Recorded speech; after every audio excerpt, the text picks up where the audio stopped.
Life comes with a lot of decisions, and it can be hard to know the right path sometimes. A therapist can help you map out what you really want, so you trust yourself to make great choices and feel excited about the future. BetterHelp offers convenient professional online therapy on your schedule, however you want it, by phone, chat, or video call. Let therapy be your map with BetterHelp. Visit BetterHelp.com/positive today to get 10% off your first month. That's BetterHelp, HELP.com/positive. Have you been in an accident that wasn't your fault? Feeling overwhelmed and unsure what to do next? Look no further. The personal injury attorneys at Phillips Law Firm are here to help. Phillips Law Firm understands that accidents can turn your life upside down. That's why they're dedicated to fighting for the compensation you deserve and to making the process as stress-free as possible. Don't wait any longer. Call now, 1-800-JUSTICE, or visit justiceforyou.com.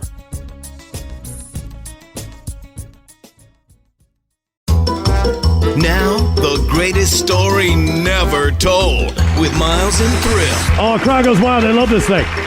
They've downloaded 10 episodes already. Now we're at number 11. See, we go to 11.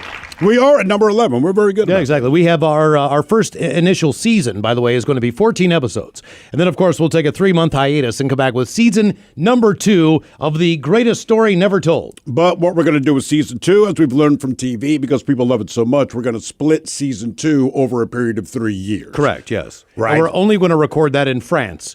So it'll be a completely different experience. We're very excited about season 2. But right now, wrapping up season number 1 of The Greatest Story Never Told. And once again, we will go back in time a little bit to when we first arrived in Seattle. Now, we've told you the story about our boss giving us a call, Sergeant Hair Club, saying, hey, man, let's get out here. We've told you the story about flying over the Midwest and the Great Plains and Ted looking down and going, where in the hell are we going? Because he never looked at a map to find out where Seattle was. Because why do that? Yep. We told you about staying in a hotel room where we refused to masturbate for a couple of weeks because that was just that was what we decided to do. Well, I love you, brother. I'm just not cool with you being around when I'm doing it. And to be honest with you, we were together most of the time. So at that point in time, there was no real free time anyway. Well, eventually, we end up in an apartment building up here on First Hill in Seattle. We're sharing an apartment so we can figure out where we're going to live in town. We're there for like 6 months or so, whatever the lease is. But Steve, Ted, and myself are living together. Now, at this time, when we get hired, we are not on 99.9 KISW, the Rock of Seattle.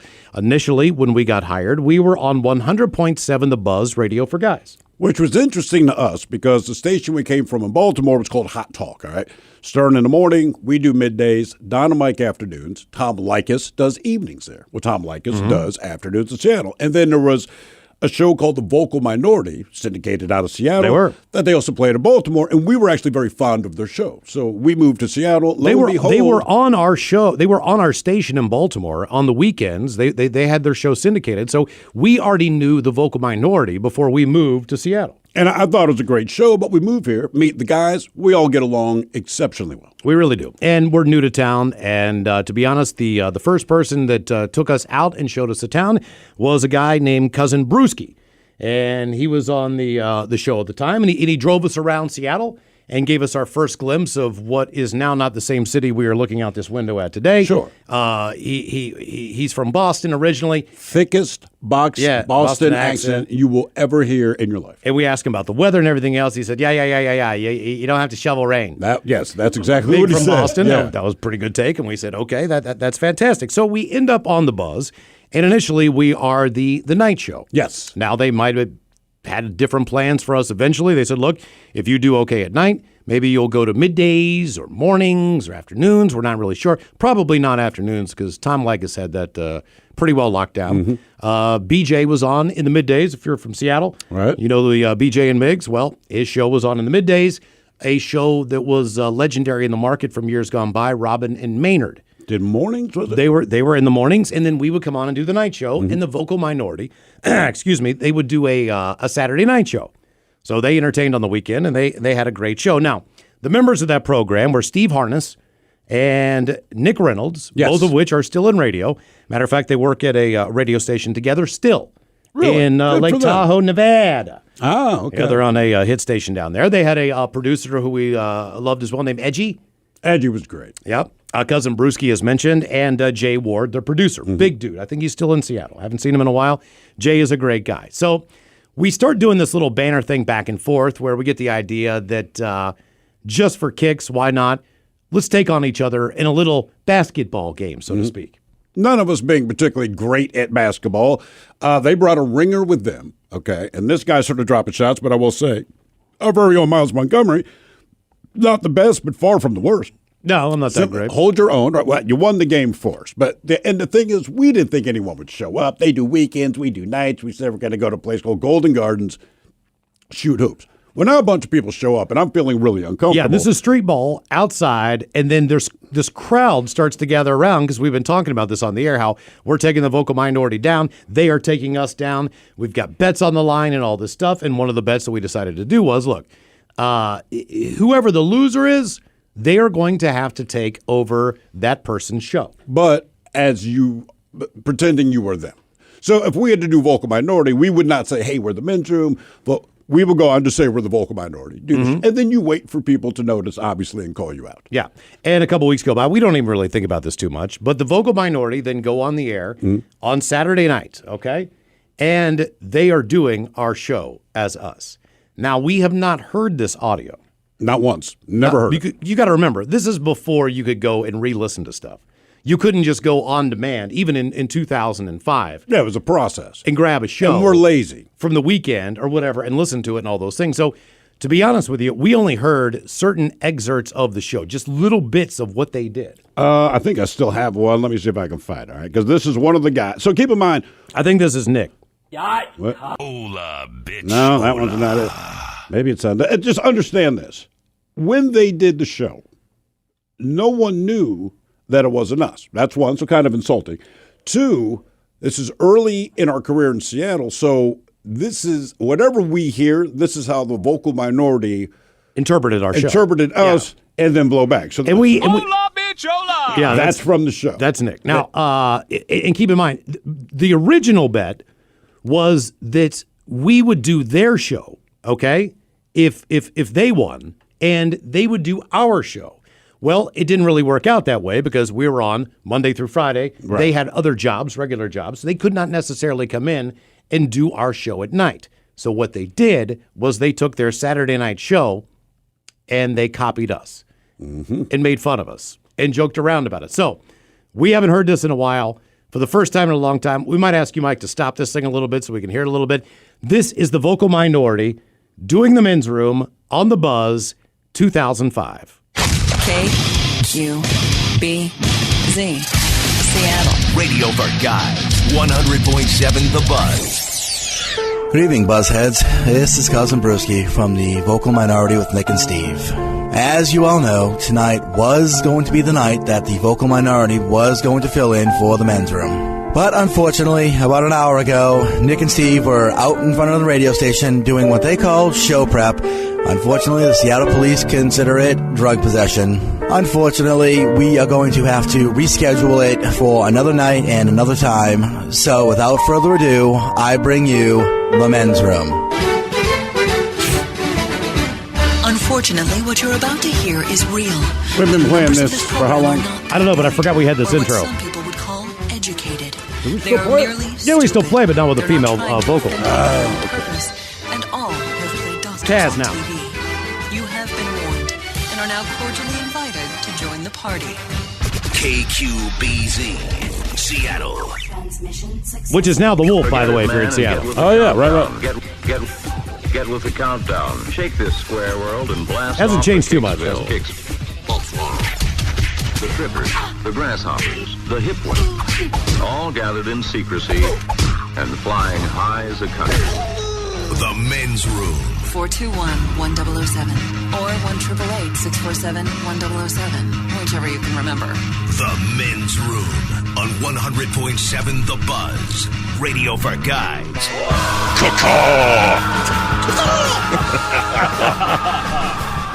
Hola, bichola! Yeah. Welcome to the men's room with Miles and Throw. What's going on here? I don't know. I can't hear you very well, I'm Miles. unplugged. Here we go. Turn Is that your supposed damn to be mic on, me? Miles. Hola, bichola! I think he modified their voice to get deep There like we go. yours. Welcome to the men's room. You are cordially invited to the men's room with Miles and Throw. Caw-caw! Caw! You're cordially invited. Come on down. Caw! Hey, everybody. I'm Steve the Thrill Hill. And that's my partner over there, Miles Montgomery. I'm Miles Montgomery. Welcome to Seattle, 100.7 The Buzz. Radio for Guys, cordially invited to the men's room. Caw. Hola, bitch, hola! Yeah, Go, baby. son. This is the Ted Smith. Oh, there's Ted, everybody. Ted's a short white guy. That's Holla at your boy. The Ted Smith, everybody. The Ted Smith. Right. And of course, our producer, Ben, out there. Hello there, guys. What's going on? Same old stuff, you know what I mean? Right. Producer Ben coming in a little loud tonight on the squawk box. He pushes the button down, and then he starts talking. We hear him loud tonight. Sure. Yeah, well, you know, so someone's got to be heard around here. Hola, bitch, hola! Now, first of all, did we say Ola Bichola that much? And did we puke that much when we first got here? Because keep in mind, we did come from the East Coast, so it was a little bit different tempo as far as the presentation at the time. One of the things we worked on a lot with the boss, all right? So when we were first on the Buzz, to be fair, the boss let us go for a while. Then he pulled us in one day and said, look, man, you guys need to organize. So like the benchmarks are here now. No, as Sherlock, he said, look, it's funny, but it's just 4-hour stream of consciousness, and your guys' consciousness is different than other people. So I just have no idea what the hell you're talking about half the time. All right. So now that I'm listening to this, they may have been nailing it. Okay. All right. We'll continue on. Here's the vocal more to the vocal minority. Let's see where they go. Bitch, hola. Let's hit the head, shall we?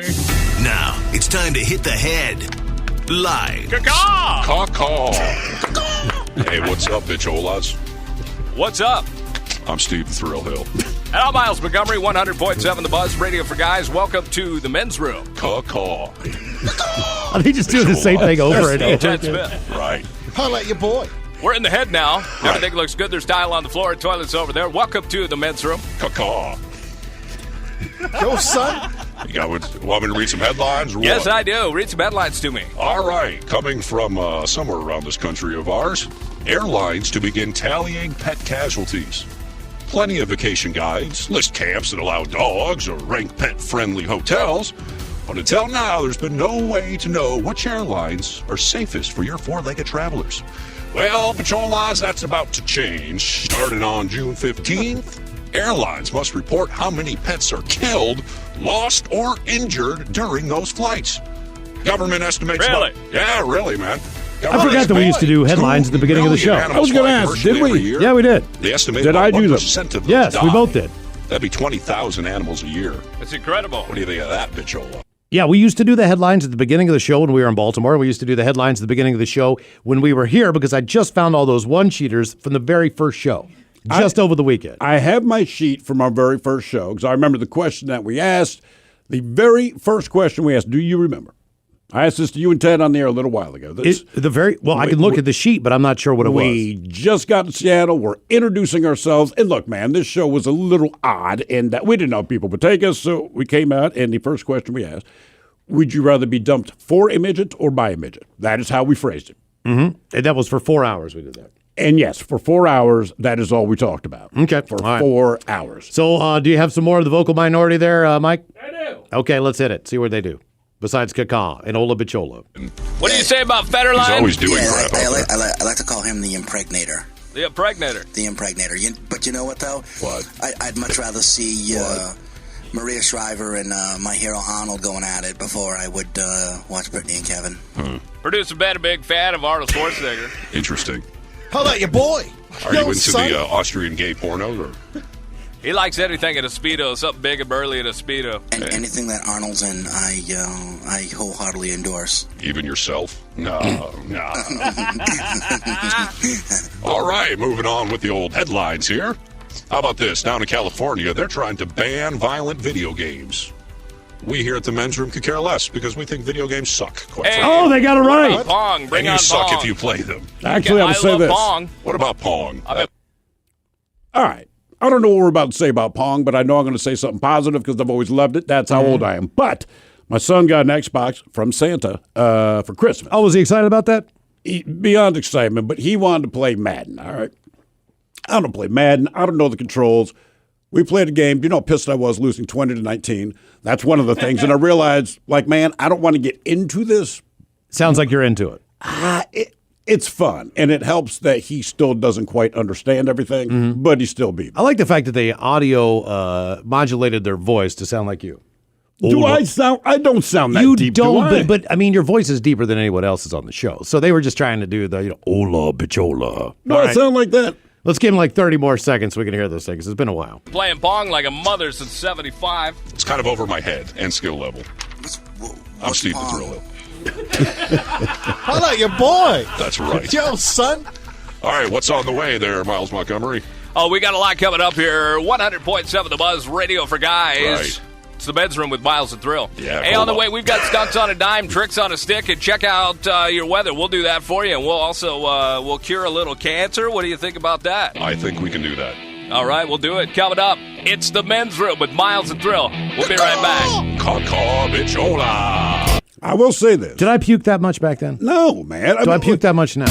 No, but you're the guy that has a hand of what we call the station business. Right. Here's the phone number. Here's the, and trust me when I say neither one of us wanted to do this, and I believe when it's proposed which one. I did the thing where whoever steps forward, volunteer.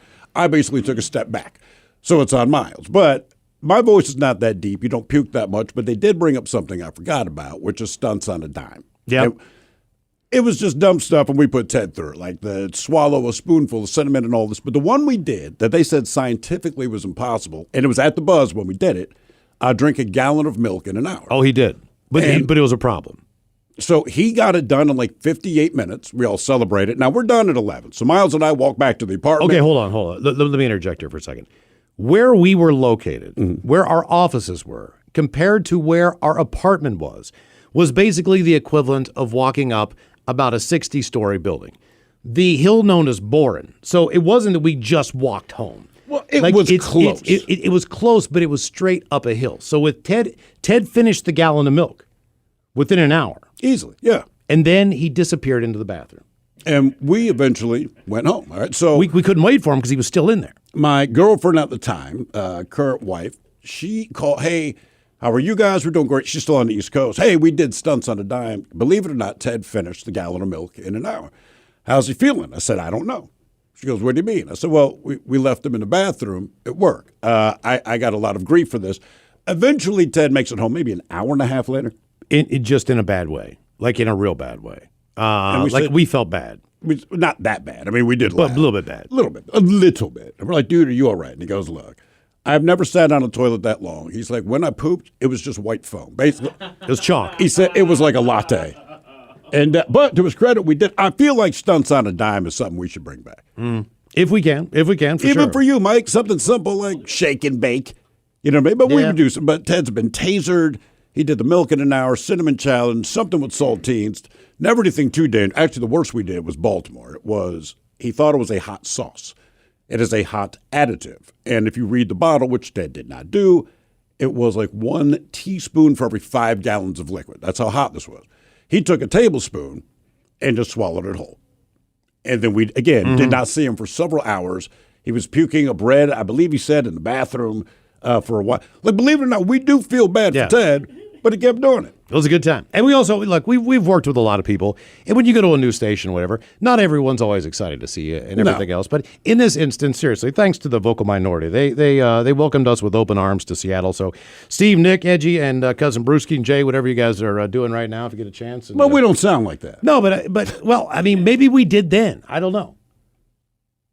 I couldn't even remember the phone number, and I couldn't remember all the stuff that I even said. So I'm listening to this again, I have no idea. Maybe I just threw up all over the microphone. But no matter how bad or insulting that may or may not have been, not a single person noticed that it wasn't actually us. So that tells you everything you need to know. Okay, there you go. Episode 11 of The Greatest Story Never Told. You've been listening to The Greatest Story Never Told with Miles and Thrill on radio.com. Oh, man! A Double Flush production.